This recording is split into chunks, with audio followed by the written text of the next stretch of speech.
together Gibraltar, we think it's absolutely crucial that there should be engagement with the victims' families.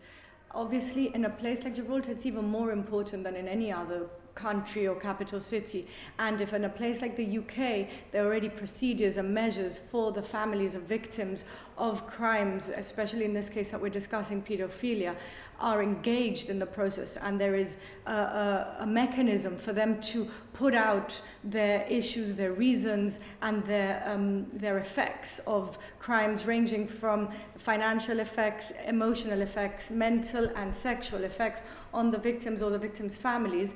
Those people are invited to contribute to the process for parole. And we think, obviously, that in Gibraltar it's all the more important because we're in a tiny community where we see people all the time. You just have to go to Morrison's or to Main Street and you're bound to bump into people. So obviously in this case, specifically, we have been approached by the family of the victim, who feels extremely anxious and very nervous about the fact that they themselves bumped into the perpetrator on the very day that he was released. And obviously you can imagine the type of anxiety, insecurity and mental torture that has resulted in for the family. And we think that without any further delay, the families must be consulted before a convicted paedophile is granted parole.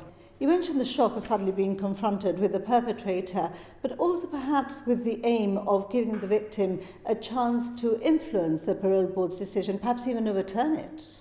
Well, of course they should have an influence, but also it's very important that they should have a level of involvement in order to help them with their own closure and not be startled by something that they literally bump into. Like I've said, I think that they deserve that as a minimum, to be consulted that their abuser or the criminal has come out, and at least that the family should be aware of it. But obviously the measures that should be implemented do not stop there. We have to have a serious review of the sexual offenders register, which is still not made public, the sexual offenders protection order, which doesn't go far enough and isn't as permanent as it should be, because let's not forget, the people at the forefront who should be protected here should be the children who have been abused and the families of the children, of the victims, and not the perpetrator, the abuser. And this is the way it looks at the moment, and that is why it's so crucial for this to change with immediate effect.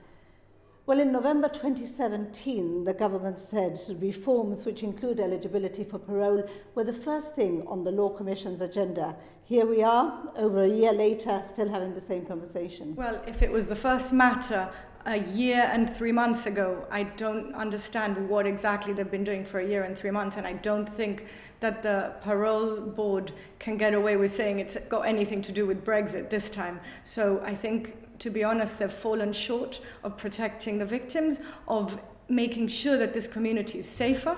And like you say, if it's the first thing on their agenda, what else have they been doing for 15 months in order to make sure that our children are protected?